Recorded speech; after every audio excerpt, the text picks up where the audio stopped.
Découverte également d'une race assez particulière et locale. Vous l'avez vu tout à l'heure, on nous a fait coucou. Elle est ailleurs, c'est ma camarade vétérinaire Hélène Gâteau qui va vous parler d'une race autochtone. C'est bien ça, hein, ma Hélène? Vas-y, raconte, dis-moi. Oui, aujourd'hui, je vais vous parler d'un animal typiquement local. Il s'agit de la chèvre de Lorraine que l'on a ici en plateau. Et c'est un animal pour qui 2013 a été une grande année.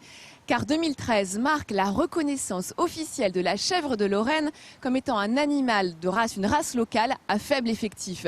Une belle victoire pour tous les éleveurs de cette race. Alors justement, nous sommes allés à Guesblen suivre un couple qui est passionné par cette race de chèvre. Aujourd'hui, il faut savoir qu'en France, on compte à peu près 700 chèvres de race lorraine chez une centaine d'éleveurs. Donc il y a encore du travail à faire, mais nous allons voir qu'ils sont nombreux à s'atteler à la reconnaissance et à la valorisation de cette chèvre. Guesblen, au cœur de la Lorraine rurale.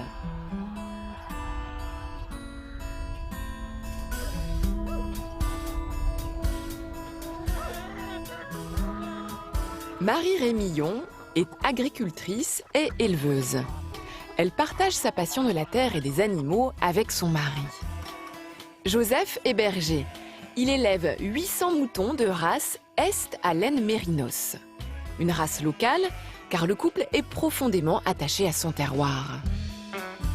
Et depuis peu, ils sont tombés amoureux d'un autre animal du coin, moins connu que le mouton Est à laine mérinos. Et cet animal, le voici, la chèvre de Lorraine.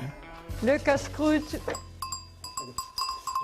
Marie et Joseph prennent soin d'une dizaine de ces chèvres. Allez. La Lorraine, une race rustique quasiment disparue, dont les traits caractéristiques n'ont aucun secret pour les éleveurs. Celle-ci, elle est bien typée, elle a la barbichette. Elle est très jolie. Elle a deux petites barbies, là. C'est très joli et puis c'est typique. Et c'est surtout la couleur sa de la robe est robe. mouchetée, noire et blanche. C'est un peu les mêmes couleurs que les vaches vosgiennes, Oui, c'est étonnant. qui sont noires et blanches et Qui sont également des races locales. c'est une belle chèvre. Ces chèvres ne rapportent pas d'argent à nos agriculteurs. Viens, venez. Les Rémillon les élèvent pour le plaisir. Venez, Biquette, venez. Viens. C'est une passion parce que c'est vraiment très attachant. Elles aiment les humains. Très gentilles, très affectueuses. Alors que les autres animaux, les moutons, c'est attachant, mais pas de la même façon. Voilà les Biquettes bonnes. Si Marie et Joseph bichonnent leurs chèvres de Lorraine, c'est parce que cette race est menacée de disparition. 8000 femelles reproductrices, c'est le seuil minimum pour qu'une race de chèvres soit sauvée. Aujourd'hui, on compte seulement 600 chèvres de Lorraine. Bonjour. Adeline est l'animatrice de l'association Les Amis de la Chèvre de Lorraine, créée en 2007 pour sauver la race. Elle vous attend. Allez les cocottes. Alors, la 7114. C'est la clochette. Regarde voir. Aujourd'hui, elle vient recenser les chèvres de Marie et Joseph et surtout les classer en fonction de leurs caractéristiques physiques. C'est bon. On regarde ce qu'on appelle la moucheture, puisque au niveau de la race, on recherche une robe qui est grise herminée. Donc là, c'est exactement ce type de robe qu'on recherche.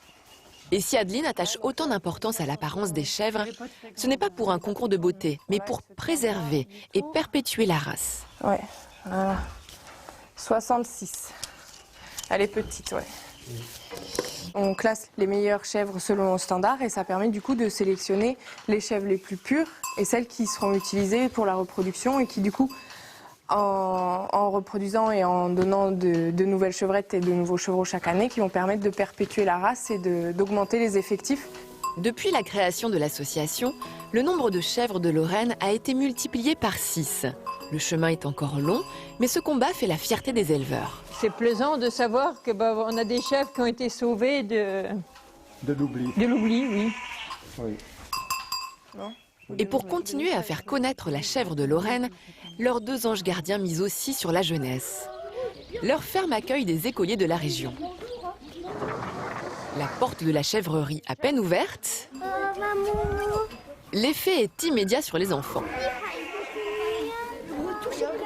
Voilà. Vous voyez, c'est la petite dernière. Venez. Tiens. Voilà. Très bien.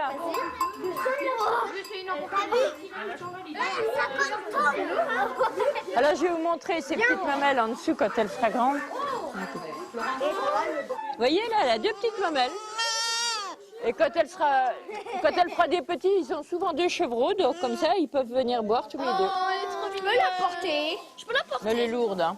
Les enfants, c'est l'avenir, quoi. Et puis, ils sont curieux. Ils disent, ah, bah, tiens, elles sont pas brunes, les chèvres. Non, c'est les nôtres, c'est les Lorraines. Elles sont trop belles, les Lorraines. Elles sont trop belles, voilà.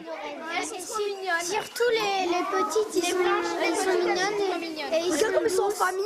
Ça se voit. C'est tout dur. Plutôt douées en communication, les chèvres de Lorraine. Qui sait, d'ici quelques années, elles connaîtront peut-être la même célébrité que leurs lointains cousins, les moutons Est à laine mérinos.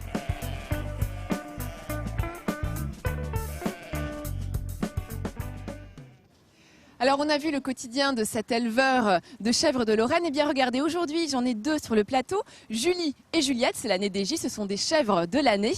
Et elles ne sont pas venues tout seules, vous imaginez bien, elles sont venues avec Laurent. Laurent est éleveur de chèvres de Lorraine, il a un troupeau à peu près d'une 50aine de têtes. Et il est venu également accompagné d'Adeline. Adeline, elle, est animatrice dans l'association des amis de la chèvre de Lorraine. Alors c'est très important que l'éleveur et Adeline soit ici présent car finalement aujourd'hui, eh bien, la reconnaissance de cette race en tant que race locale à faible effectif, c'est un travail d'équipe avec les animaux d'un côté, avec les éleveurs et également avec cette association créée en 2007 et grâce à qui justement on a une gestion des troupeaux, une gestion des effectifs des chèvres de Lorraine en France. C'est une association qui œuvre auprès des éleveurs pour favoriser les échanges entre les éleveurs, qui va aussi permettre une bonne identification des animaux, une bonne gestion des cycles de reproduction des différentes chèvres, permettre également de définir un standard pour que la chèvre de Lorraine puisse avoir justement ce standard, savoir quels sont les différents critères nécessaires à la reconnaissance d'une chèvre en tant que chèvre de Lorraine et qui met en place bien, tout un suivi généalogique. Et tout ce travail est important quand on est à une étape cruciale comme celle dans laquelle nous sommes aujourd'hui, où l'on fait reconnaître une race comme une nouvelle race en France et où il est important quand on a de faibles effectifs, eh bien d'avoir un socle et surtout d'avoir des éleveurs qui sont épaulés. Eh bien c'est tout le travail de l'association des amis de la chèvre de Lorraine. Donc c'était important pour moi de vous les présenter. Et regardez cette chèvre, comme elle est belle, avec cette robe que l'on appelle gris herminé. Moi je dirais qu'elle ressemble, ça va faire plaisir à Jean-Sébastien, on dirait un peu la vache vosgienne. Alors est-ce qu'une proximité régionale, je ne sais pas. En tout cas chez les chèvres, on appelle cette robe une robe gris herminé. Merci Hélène. Bravo, c'est un peu ça Jean-Seb. Hein, elle a raison Hélène. C'est Laurent qui a la robe grise, herminée. Bien joué.